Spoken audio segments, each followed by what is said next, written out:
वो पल याद कीजिए जब आप बैंक एप्लीकेशन खोलते हैं और डर के बजाय एक हल्की सी मुस्कान आ जाती है, जब आप चाय के 50 रुपए को लेकर सिर नहीं खपाते या महीने के आखिरी दिनों में दाल चावल पर गुजारा करने की टेंशन नहीं लेते। ऐसा एक पल असल में एक तय आंकड़े के बाद आता है, और वो आंकड़ा वो नहीं जो ज्यादातर लोग सोचते हैं। बड़े बड़े फाइनेंस गुरु आपको बताएंगे कि करोड़पति बनने के बाद ही असली सुकून मिलता है, या फिर 6 अंकों की सैलरी ही मंजिल है। लेकिन ये पूरी तस्वीर नहीं है। एक बहुत छोटा माइलस्टोन जो पैसों के साथ आपके रिश्ते को हमेशा के लिए बदल देता है, और उसके बाद हर चीज अलग महसूस होने लगती है। कुछ लोग आसानी से आगे बढ़ जाते हैं, आखिर क्यों? जबकि बाकी लोग सालों तक एक ही जगह अटके रहते हैं। ये वीडियो थोड़ी लंबी जरूर है, लेकिन अगर आप एक बार पूरी देख लेंगे तो पैसों को देखने का आपका नजरिया बदल जाएगा। आज हम 3 लाख रुपए की बात करेंगे, लेकिन सिर्फ ये नहीं कि 3 लाख कैसे बचाएं। हम बात करेंगे कि 3 लाख आपके दिमाग में क्या बदलता है, आपकी नौकरी में क्या बदलता है, आपके रोज के फैसलों में क्या बदलता है, और सबसे ज्यादा जरूरी, इस पैसे को बचाने के बाद लोग जो सबसे बड़ी गलती कर रहे हैं उससे कैसे बचें। इस वीडियो के आखिर तक आपके पास एक साफ प्लान होगा कि 3 लाख रुपए तक कैसे पहुंचे, वहां पहुंचने के बाद क्या करें, क्या बिल्कुल ना करें। तो चाय का कप उठाइए, आराम से बैठिए और शुरू करते हैं। जब हम वेल्थ बिल्डिंग सुनते हैं तो दिमाग में या तो कोई बिजनेस फैमिली का बच्चा आता है जिसे कभी पैसों की फिक्र नहीं हुई, या फिर कोई बुजुर्ग जो सालों तक एक एक रुपया जोड़ता रहा। दोनों तस्वीरें अधूरी है। असली कहानी इन दोनों के बीच में कहीं है। सच ये है कि पैसों की दुनिया में कुछ अदृश्य दीवारें होती हैं। हम इन्हें थ्रेशोल्ड कहते हैं। जब तक आप इन्हें पार नहीं करते हर कदम भारी लगता है, लेकिन एक बार पार कर ले तो वही खेल आसान लगने लगता है। नियम वही रहते हैं, बस आपकी पोजीशन बदल जाती है। भारत में ज्यादातर मिडिल क्लास परिवारों के लिए ये पहला बड़ा थ्रेशोल्ड 3 लाख रुपए है। ये ना तो बहुत छोटा आंकड़ा है और ना ही नामुमकिन आंकड़ा, लेकिन ये उतना बड़ा जरूर है। इसे बनाना एक असली परीक्षण होता है, अनुशासन का, धीरज का, आदतों का। और यहीं पर ज्यादातर लोग गलत जगह देख रहे होते हैं। वो सोचते हैं समस्या इनकम की है, जब सैलरी बढ़ेगी तो बचत बढ़ेगी। लेकिन हकीकत में जिन लोगों की सैलरी बढ़ती है उनकी लाइफ स्टाइल भी उतनी ही तेजी से बढ़ जाती है। इनकम बढ़ने से थ्रेशोल्ड अपने आप पार नहीं होता है, पार होता है आदतों से। इसलिए इस वीडियो में हम इनकम की बात कम, आदतों और सोच की बात ज्यादा करेंगे। क्योंकि जो शख्स 20,000 महीना कमाकर 3 लाख जोड़ लेता है, वो जिस दिन 50,000 कमाने लगेगा उस दिन 30 लाख भी जोड़ लेगा। लेकिन जो आदत नहीं बनाता वो चाहे जितना भी कमाए हमेशा जीरो पर रहता है। एक मल्लाह की कल्पना कीजिए जो नदी के इस पार से उस पार जाना चाहता है। शुरुआत में वो धारा के बिल्कुल खिलाफ नाव खे रहा है। हर स्ट्रोक में मेहनत लगती है, हाथ थक जाते हैं, नाव मुश्किल से आगे बढ़ती है। यही वो दौर है जब ज्यादातर लोग हार मान लेते हैं। लेकिन नदी का एक स्वभाव होता है, बीच धारा में एक जगह ऐसी आती है जहाँ पानी की दिशा हल्के से मुड़ने लगती है। मल्लाह को पता नहीं होता है कि ये मोड़ कहाँ है, लेकिन जो लोग खेते रहते हैं वो एक दिन अचानक महसूस करते हैं कि नाव अब पहले जितनी मेहनत नहीं मांग रहा है। 3 लाख रुपए का मोड़ वही है। इससे पहले हर रुपया मेहनत से आता है, इसके बाद आपका पैसा खुद आपके लिए खेना शुरू कर देता है। आप वही मेहनत करते रहते हैं, लेकिन नाव अब पहले से तेज चलती है। यहाँ एक जरूरी बात समझनी है, नदी की धारा हमेशा वही थी, वो मल्लाह के मेहनत से पैदा नहीं हुई। ठीक उसी तरह कंपाउंडिंग हमेशा से मौजूद था। सवाल सिर्फ इतना है कि आप उस तक पहुंचने के लिए काफी देर तक लेते रहते हैं या बीच में नाव छोड़ देते हैं। और यही वजह है कि पहला 3 लाख सबसे मुश्किल होता है। आप उस पल तक सिर्फ अपनी ताकत पर भरोसा कर रहे होते हैं। धारा अभी आपकी मदद नहीं कर रही है, लेकिन इस भाग को पार करने के बाद बाकी सफर वाकई आसान हो जाता है। और आगे हम इसे नंबरों में देखेंगे। अब बात करते हैं दिमाग की, क्योंकि असली फर्क वहीं से शुरू होता है। जब आपके पास बचत नहीं होती है तो दिमाग एक खास हालत में चला जाता है जिसे साइकोलॉजी साइकोलॉजिकल सर्वाइवल मोड कहते हैं। इस हालत में हर फैसला डर और कमी की नज़र से देखा जाता है। सर्वाइवल मोड में आप पहली नौकरी की ऑफर ले लेते हैं, चाहे सैलरी कम हो, काम पसंद हो या ना पसंद हो, क्योंकि आप चूजी होने का खतरा नहीं उठा सकते। आप उस रिश्ते में रुके रहते हैं जो आपको थका देता है, क्योंकि अकेले खड़े होने का डर ज्यादा बड़ा लगता है। आप हर उस चीज के लिए हाँ बोल देते हैं जो आपको पैसे दिला सके, चाहे वो आपको पसंद हो या ना हो। ये सिर्फ प्रैक्टिकल होना नहीं है। जब दिमाग सर्वाइवल मोड में होता है तो असल में ग्रोथ और मौकों के बारे में सोच ही नहीं पाता। ये वैसा है जैसे घर में आग लगी हो और आप छुट्टियों की प्लानिंग करने बैठ जाएं। पूरा दिमाग सिर्फ तुरंत के खतरे पर लगा रहता है, कुछ और सोचने की जगह ही नहीं बचती। अब सोचिए, इसी हालत में आप कितने अच्छे फैसले ले पाएंगे। नौकरी बदलने का, नया स्किल सीखने का या किसी नए मौके में पैसा लगाने का फैसला दिमाग की उसी जगह से आता है जो ग्रोथ पर सोचती है, और सर्वाइवल मोड में वो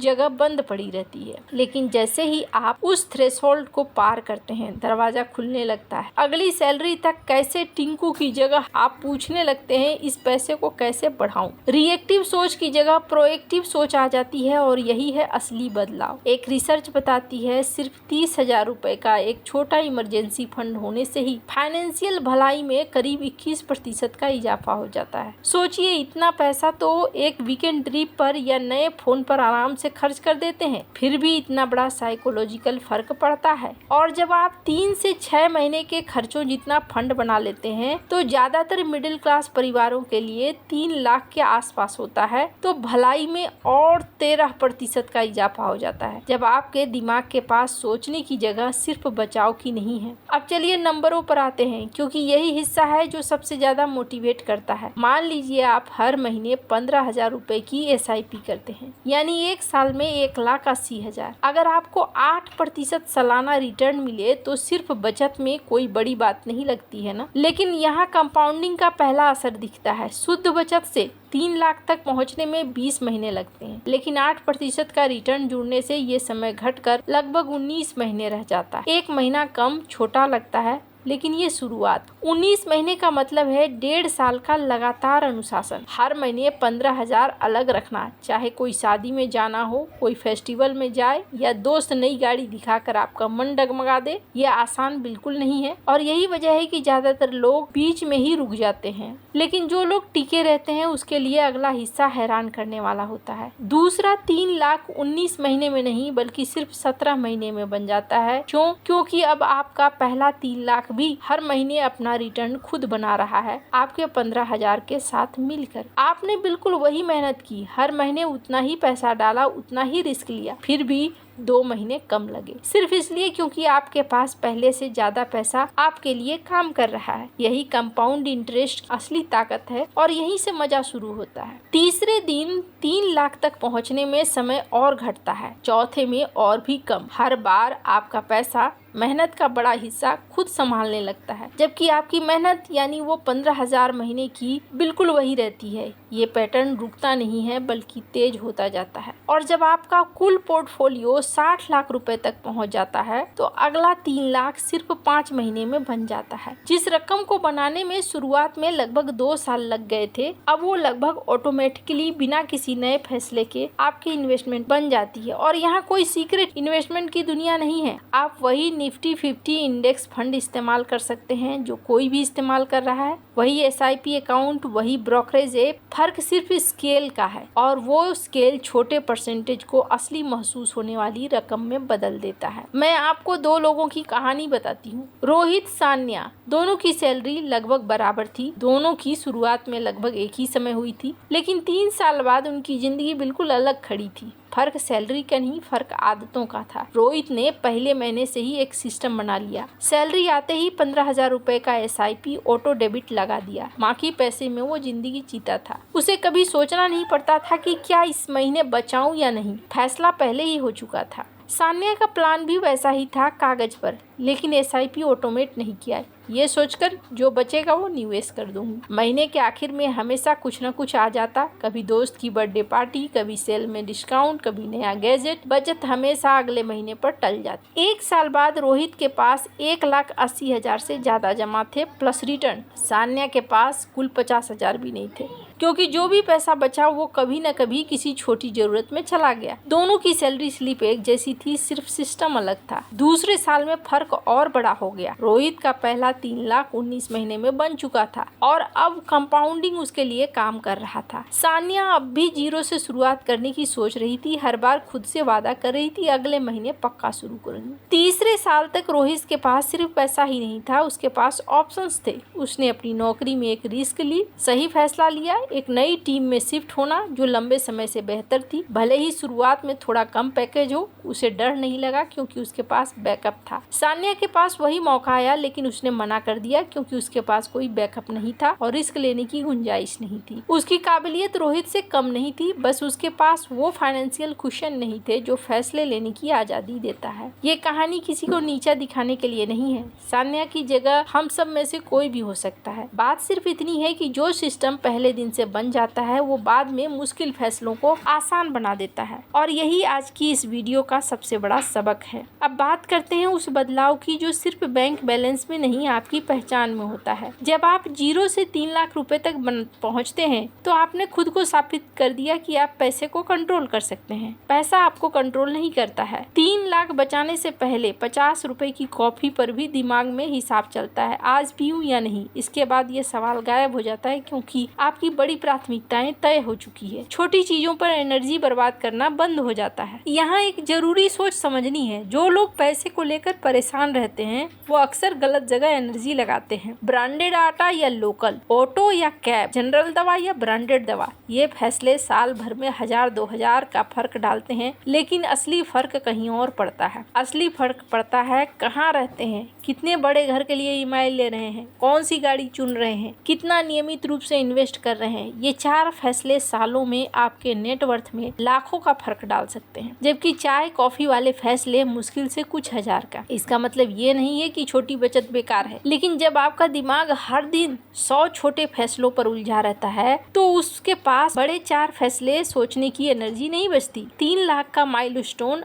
आपको वो मानसिक जगह देता है कि आप सही जगह फोकस कर सके। और यहीं एक और बदलाव आता है, मौके दिखने लगते हैं, खतरे नहीं। जब आप तनख्वाह से तनख्वाह तक जीते हैं तो गाड़ी खराब होना, फोन टूटना, किराया बढ़ना, हर चीज एक संकट लगती है। लेकिन जब 3 लाख बैंक में हो तो यही छोटी चीजें असुविधा बनकर रह जाती हैं। इससे भी आगे जो मौके पहले नजर नहीं आते थे अब दिखने लगते हैं। दोस्त का बिजनेस आइडिया, कोई अच्छी प्रॉपर्टी, ऑफिस का कोई स्किल अपग्रेड कोर्स। पहले आप अच्छा है कहकर आगे बढ़ जाते थे, अब आप बैठकर हिसाब लगा सकते हैं कि क्या ये सच में सही फैसला है। अब बात करते हैं करियर की, क्योंकि यहाँ 3 लाख का असर शायद सबसे ज्यादा नजर आता है। जब आप तनख्वाह से तनख्वाह तक जीते हैं तो आप जिस भी जॉब में हैं वहीं फंसे रहते हैं। बॉस बुरा हो, माहौल टॉक्सिक हो, काम बोरिंग हो, फिर भी छोड़ नहीं सकते। इस पोजीशन में आप सैलरी बढ़ाने की मांग भी नहीं करते क्योंकि डर लगता है कि कहीं नाराज होकर निकाल न दे। आप गलत डिमांड्स पर हाँ बोल देते हैं क्योंकि कंपनी को आपकी जरूरत आपको कंपनी की जरूरत से कम लगती है। लेकिन 3 लाख रुपए का खेल पूरा बदल जाता है। अचानक आपके पास निकल जाने का पैसा होता है, इतना कुशन है कि आप कल नौकरी छोड़ सकते हैं, कुछ महीने बिना घबराए निकाल सकते हैं। और इसका मतलब लापरवाही करना नहीं बल्कि ताकत की पोजीशन से बात करना। और दिलचस्प बात यह है कि अक्सर आपको इस पैसे का इस्तेमाल भी नहीं करना पड़ता है, बस इसका होना आपके पूरे रवैये को बदल देता है। आप मीटिंग में ज्यादा साफ बात कर सकते हैं, ज्यादा चुनौतीपूर्ण प्रोजेक्ट्स के लिए हाथ उठाते हैं और गलत डिमांड्स पर विनम्रता से ना कह पाते हैं। और जब लोग देखते हैं कि आप कॉन्फिडेंट हैं, जिम्मेदारी लेने से डरते नहीं हैं, तो आप पर भरोसा करने लगते हैं, बेहतर प्रोजेक्ट्स मिलने लगते हैं, प्रमोशन की बातचीत आसान हो जाती है, अक्सर सैलरी भी बढ़ती है। सिर्फ इसलिए कि आपके डर की जगह से नहीं, भरोसे की वजह से काम लिया। अब यहाँ एक जरूरी चेतावनी है, क्योंकि यही वो जगह है जहाँ ज्यादातर लोग सब कुछ बर्बाद कर देते हैं। 3 लाख जमा होते ही एक अजीब सी सोच आती है, मैंने इतना अनुशासन दिखाया, अब मैं हकदार हूँ। और यहीं से गड़बड़ शुरू होती है। कोई नई SUV की EMI शुरू कर देता है, कोई महंगी गोवा मनाली का ट्रिप निकल जाता है, कोई इसे किसी ऐसे घर के डाउन पेमेंट में लगा जाता है जो असल में उसकी पहुंच से बाहर है। 3 लाख रुपए किसी इनाम के लिए नहीं, ये आपके पूरे फाइनेंशियल भविष्य की नींव है। गाड़ी शोरूम से बाहर निकलते ही अपनी वैल्यू का करीब 20% खो देती है और महीने के 25-30 हजार की EMI, उस पर इंश्योरेंस, मेंटेनेंस, पेट्रोल मिलाकर सालों से लाखों रुपए सिर्फ